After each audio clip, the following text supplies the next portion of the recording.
안녕하십니까. M투자그룹 송팀장입니다. 오늘은 좀 즐거운 하루가 되겠네요. 오늘 주요 이슈 제목을 최악은 지났나 호재에 반응하는 신장이라는 제목으로 장전 이슈를 시작해 보겠습니다. 우선 거시경제 뉴스 몇 가지 살펴보겠습니다. 밤사이에 EU가 러시아 제재 관련 일부를 완화할 가능성이 있다는 이제 로이터 보도가 나왔는데요. 식량 트레이드, 그러니까 푸드 트레이드와 관련해 가지고 이 부분을 일정 부분 제재를 풀 가능성이 있고, 또 이제 대러시아 제재에서 금융 쪽에서 제재를 일부 완화할 가능성을 발표했습니다. 그래서 로이터발에서 또 하나 나온 게 로드스트림 1 가스관이죠. 이 가스관이 목요일날 가동 재개를 예상합니다. 그래서 21일까지 이제 독일의 터빈 문제 때문에 중단이 되었다가, 그걸 명분으로 중단이 되었다가 다시 재개할 가능성을 발표했는데요. 지켜봐야겠죠. 어쨌든 이제 러시아의 이제 유럽의 천연가스 위기 때문에 독일이 원전 중단을 재검토한다는 소식도 나왔고, 또 전기 가스줄이 불끈했는데 이러한 소식 때문에 유럽 천연가스 가격이 하락하는 모습이 나왔습니다. 유로존에서 6월 CPI가 8.6%로 확정이 됐어요. 그래서 21일날 ECB 금리 인상에 관한 이슈가 나왔었는데 그 부분 밑에서 제가 설명드릴 거고요. 미국 반도체 지원법이 통과 가능성이 높아지고 있습니다. 그리고 또 이제 미국 돈 받으면 중국에 투자할 수 없다는 법안도 함께 통과될 가능성이 높아지고 있는 상황에서 이제 미국의 반도체 섹터 지원법 통과 여부 때문에 미국의 반도체 섹터가 큰 폭으로 상승하는 모습을 보여줬고요. 유럽이 폭염을 지금 하고 있죠. 폭염이 점점 강도가 심해지고 있는데 영국은 363년 만에 최고 기온을 하고 있습니다. 영국이 이런 나라가 있는데 여름에 원래 온난 수비난 기후인데 36도, 37도를 기록하고 있다는 소식이고요. 그래서 활주로도 높고 철도도 뒤틀리고 있다는 소식입니다. 어쨌든 이러한 영향 때문에 바이든이 이번 주 기후 비상사태를 선포한다는 소식입니다. 이 기후 비상사태가 선포되면 바이든이 취재하던 기후 법안이 상정될 가능성이 높다라고 하는데, 조 만친이 그동안 맡고 있었다가 이러한 비상사태를 선포를 통해서 법안을 통과시킬 가능성이 높아지고 있는 상황입니다. 그리고 그래서 뉴욕 증시는 큰 폭으로 상승했고, 넷플릭스는 2분기 가입자가 97만 명으로 감소했지만 예상치보다 적다는 소식에 시간에서 7% 상승하는 모습이고요. 존슨앤존슨은 2분기 실적이 월가 추정치를 웃돌았다는데 하반기 가이던스를 부정적으로 전망했다는 소식입니다. 그리고 한국에서 이제 앨런 재무부 장관이 와서 필요시 유동성을 공급하겠다, 이런 통화 외환시장 협력에 합의했다는 소식이고, 통화 서프는 하지 않았습니다. 얘기도 꺼내지 않았고요. 대신 러시아 원유가 상한제에 동참했다는 소식입니다. 그래서 미국 증시가 큰 폭으로 상승했고, 나스닥이 3% 이상 상승하는 소식이고, S&P 500도 3% 가까이 반등했고요. 그래서 다시 고점에 다다르는 모습, 박스권 상단에 도달하는 모습인데 굉장히 의미 있는 긍정적인 상승의 모습을 보여줬고, 거래량도 증가했습니다. 전반적으로 섹터가 큰 폭으로 반등을 하는 소식이고요. 금융 섹터, 에너지 섹터 가릴 것, 그리고 반도체 섹터도 큰 폭으로 상승하는 모습입니다. 그리고 심리지수도 큰 폭으로 올랐어요. 29에서 어제만 해도 피어 29 정도 26 정도 됐다가 34로 상승하는 모습을 보여줬습니다. 그래서 단기금리는 상승했고, 장기금리도 어느 정도 상승하는 모습인데, 이제 안전자산보다는 위험자산으로 수급이 몰려드는 모습이죠. 필라델피아 반도체 지수 4% 상승했고요. 비트코인도 7%, 이더리움도 3%로 위험자산, 초위험자산의 상승 이어가고 있습니다.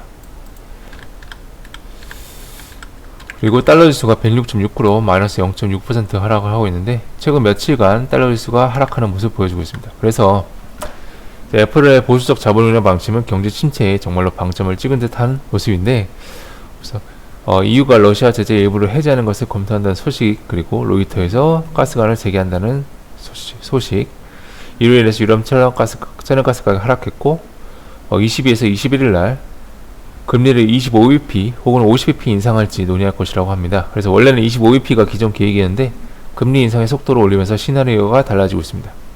이 영향으로 밤사이 달러 지수 하락하고 유로화는 상승했습니다.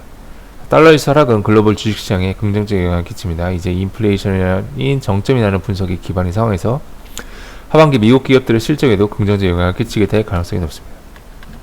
그래서 러시아에서 원유 가격은 가격 상한제를 묶어두고 과거 소련을 무너뜨렸을 때처럼 장기전에 포석을 두면서 단기적으로는 EU의 위기를 막기 위해 대러시아 제재를 조금씩 허용하는 탈출 전략, 조금씩 풀어주는 탈출 전략을 쓸 가능성이 높습니다. 그러면서도 우크라이나 전쟁을 지원하는 굉장히 어려운 싸움을 서방과 중란은 이어가고 있습니다. 이 차트는 Where's Lehman이라고 해서 Net First Taking Higher than Normal Risk Level이라고 해서 리스크 테이킹 레벨을 나타내는 지표인데 09년 금융위기만큼 현재 그 이상으로 내려왔다는 소식입니다. 즉 BOA 뱅크 오브 아메리카에서 현재 투자자들의 리스크 테이킹 위험 감수 비율이 과거 08년 금융위기 정점을 찍었던 리먼 파산 시기보다 더 심하다고 차트를 밝혔죠. 그만큼 낮다라는 소식입니다. 그래서 사실상 끝자락이 아닌가 하는 심리가 강하면 이 소식은 미 증시를 끌어올리는 데 영향을 끼쳤습니다.